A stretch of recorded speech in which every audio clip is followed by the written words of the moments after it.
Thank you very much. Welcome once again. Here we go again. By golly, we got a lot of nice, great people in here. We want to know one thing right now. Anybody celebrating anything? Like a birthday, an anniversary, getting out. Hey, we got a birthday over here. We got an anniversary over here. Anybody celebrating anything else, like getting in? Getting out, wonderful. Argument, divorce. Never argue with your wife. Dicker. That's right, dicker. That's a good one. All right, you're slow, but by gosh, you're there. I'll tell you that. Now, wait a minute. Let's get to the birthday first, and then we're going to take care of this little anniversary. We have a couple over birthday here. in the house. Oh, boy, you know what? We've not only got one birthday here, but we've got ourselves a birthday of the USO. Oh, yes. And let's do our birthday first, then we'll do the U.S. All right, all right. Here we go. Honey, what's your name, darling? What is your name? Your birthday girl. Connie? Oh, if I told you what that name meant in Jewish, you'd never believe me. That's beautiful. Yeah, well, I might even tell you, but we'll wait till the end of the tape. All right, now here we go. Connie, would you believe your birthday is going to be on our record? And we'd like to have everyone here help us sing and enjoy your birthday. Happy birthday to Connie. Here we go. Happy birthday to you. Happy birthday to you. Happy birthday, dear Connie. Happy birthday to you. Connie, may you live 1,000,000 years. And may your dreams get plastered, you bad girl. Happy birthday to you. Connie, this is for you. You must have been a beautiful baby. Why, you must have been a beautiful child. They showed you to your mother. They showed you to your father. Hey, I bet you drove the old folk wild. And when your father looked at you, Connie, he said, well, what in the hell is that? The doctor said, don't worry or frown, for you really have a beautiful baby. But you're looking at Connie upside down. Yeah.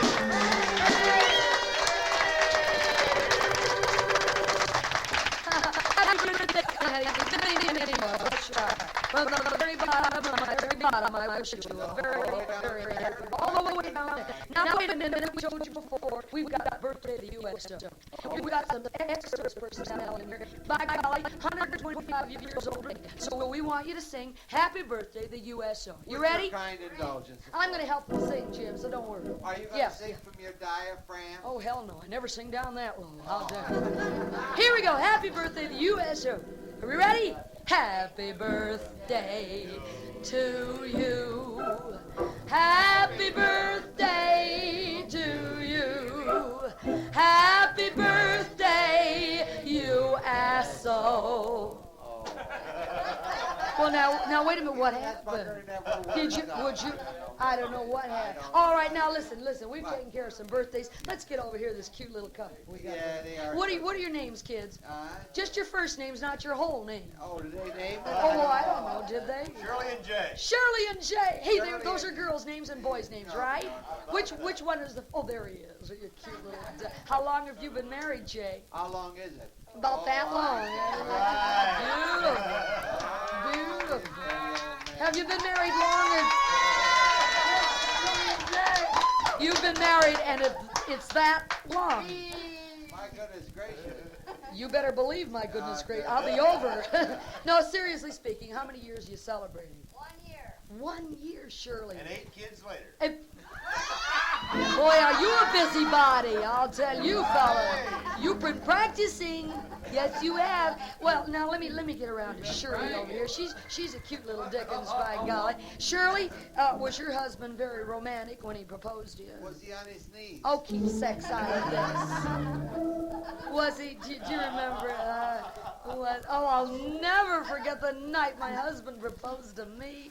I fell out of bed laughing. Yeah. Bless you. Tell the truth, baby. Tell it. Now listen, we don't want any arguments here between husbands and wives. 1 year of marriage and 8 children. You've really done very well for yourself. You know, marriage proposals aren't what they used to be.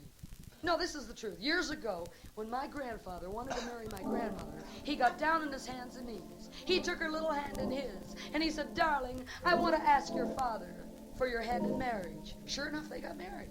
Oh, yeah. And then when my dad wanted to marry my mother, he said, oh, gee, I love you, honey.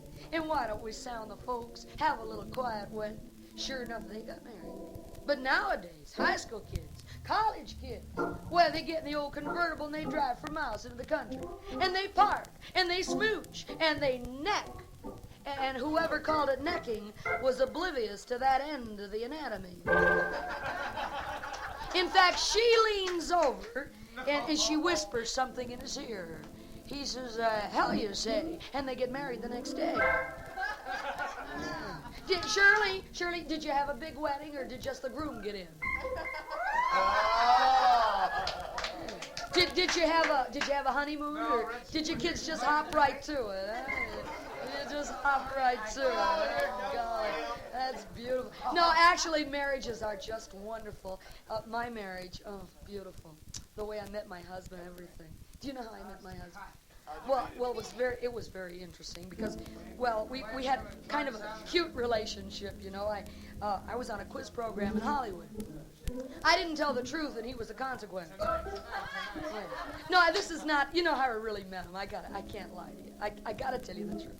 I was walking down the street, I was walking down the street, and I saw this kid. He's standing on a street corner. He had a little tear in his eye. And I walked up to him and I said, why are you crying, honey? Well, he told me. His organ went flat in the middle of a piece and his monkey died. Oh.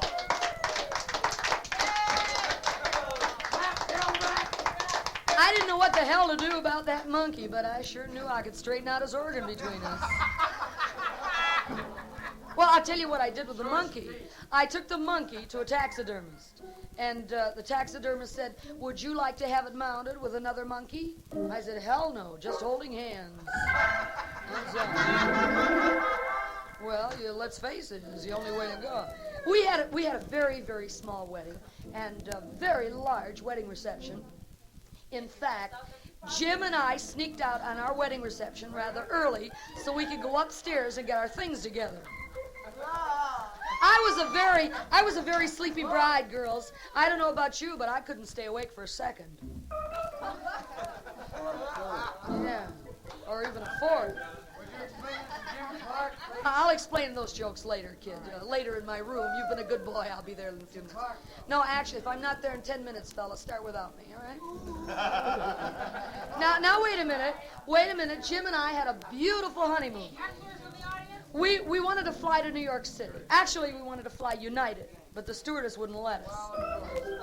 So we decided that we'd take a train and stop off in New York City and kind of look around and then go to Niagara Falls and fool around there a little bit. And, well, we got on that train, nervous and dressed up. Well, let me tell you how we looked. We were dressed up like a brand new house. In fact, I was decorated and he was plastered. That's right. He was so nervous that he took the tickets to the train and he stuck them inside of his coat pocket. And he handed the conductor our wedding license. And the conductor said, this is going to get you a lot of rides, buddy, but not on this train.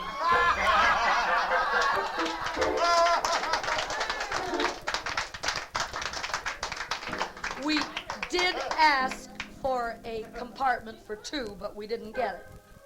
Guess what we wound up with? 2 upper berths, directly opposite each other. Well, I kissed him goodnight at 10 o'clock, and along about midnight, he began to feel married.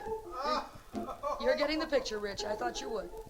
All of a sudden, I hear him whisper, Patti, come on over. I said, Jimmy, I'd love to, but how will I get over? He says, don't worry, I got something for you to walk on. The fellow in the upper berth next to mine stuck his head out of the curtain and said, yeah, buddy, but how's she gonna get back? Do you know the strangest things happen on that train? I was so embarrassed. Well, one man, he's getting undressed in the upper berth next to mine. And all of a sudden, he knocked off his toupee, and it fell into the lower berth. And he didn't want to disturb the occupant, so he thought he'd stick his hand in to look around for it. And all of a sudden, he heard a lady's voice saying, that's it. He said, it couldn't be it. Mine doesn't have a part. I kept saying, oh, Jimmy, Jimmy, Jimmy, I can't believe we're married. I can't believe we're married. And all of a sudden, I heard somebody yell down the aisle, boy, Jimmy, I sure wish you'd convince her, and let's all get some sleep. Oh, well, we got over to Niagara Falls, and gee, it was exciting. In fact, I remember the next morning, I woke up, and I looked out at Niagara Falls, and I remember thinking to myself that Niagara Falls wasn't as big as I'd hoped it would be either. I'll explain that to you later. Now, I always call my mother when exciting things happen to me. And the next morning I woke up and I said, Mama, Mama, you're wrong. I liked it. I said, Mom, I gotta hang up now. Something just came up. I'll call you back. We got back on the train. We got over to New York City. Checked into the little place called Pocahontas Hotel. Now, do you know why they call it the Pocahontas Hotel? Everybody registers there as Mr. and Mrs. John Smith. I heard conversations in the lobby you're not gonna believe. Oh, yeah. Two little brides are talking to each other. One little bride said, does your husband snore? And the other little bride said, gee, I don't know. I've only been married 3 days. Well, one little bride turned to her husband and she says, honey, I got a terrible confession to make. He says, what's the matter, baby? Can't you cook either? Oh, you better believe that's what she said. Oh, no.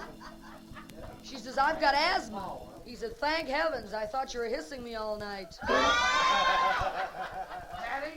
Well, anyhow, let me explain exactly what happened. We heard some more conversations. This is the truth. A young couple are checking out.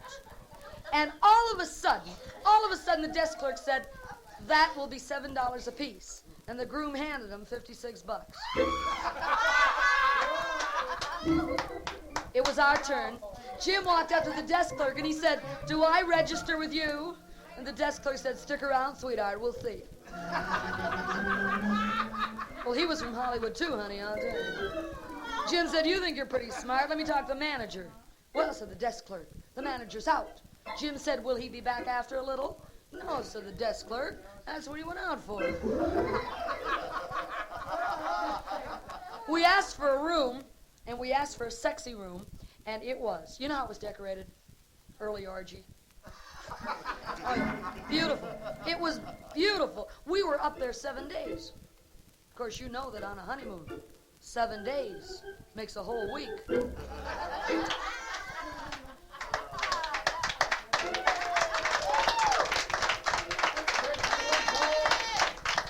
In fact, one morning, Jimmy hopped out of bed, raised the blind, which was about the only thing he could raise at that particular moment.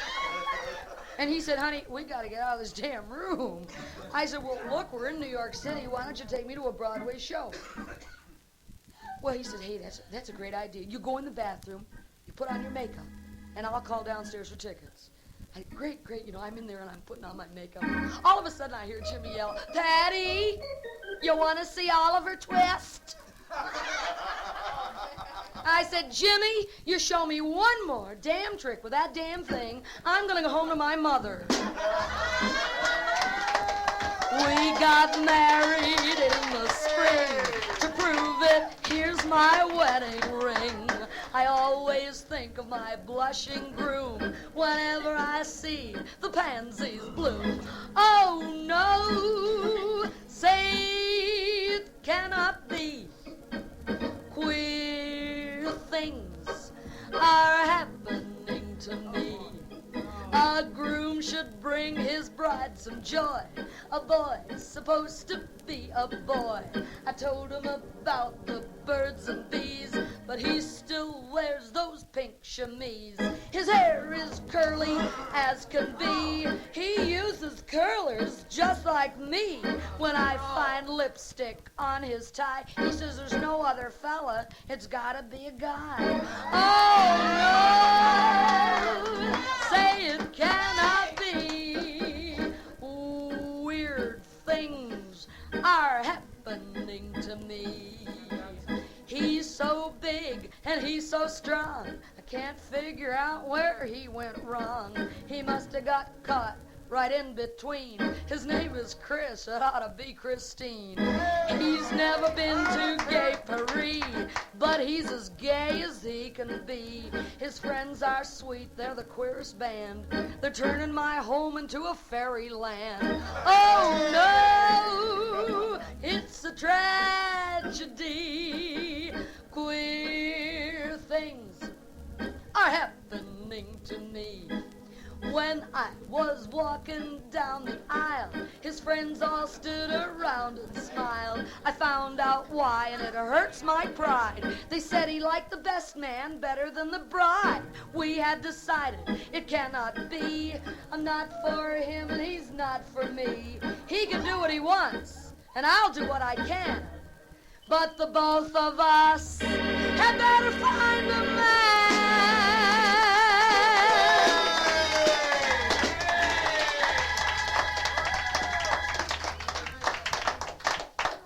Thank you very much. You know, folks, I've been doing a lot of kidding around, and right now I would like to prove to you once again that even though I talk risque, I do sing clean. And I'd like very much to sing one of my favorite medleys, and we certainly hope that you enjoy it too. It's over, all over, and soon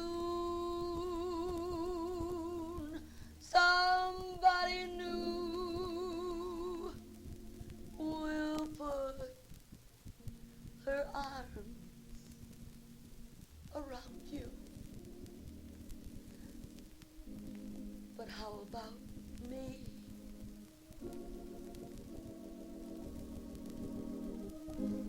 It's over,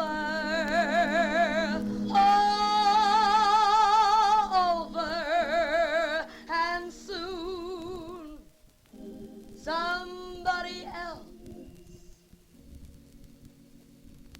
will tell her friends about you. But how about me? You found somebody new, but what am I to do? I still remember you, though you have forgotten.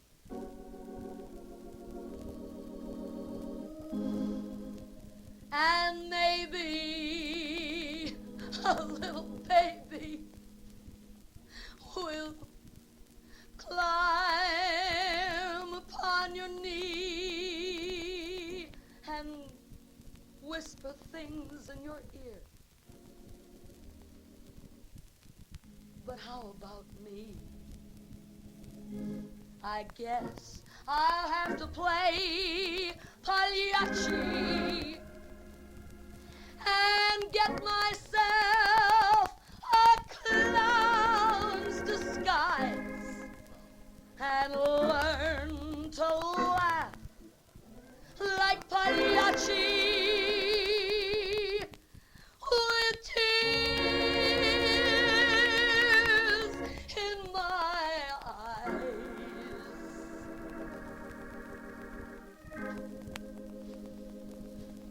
You look the same.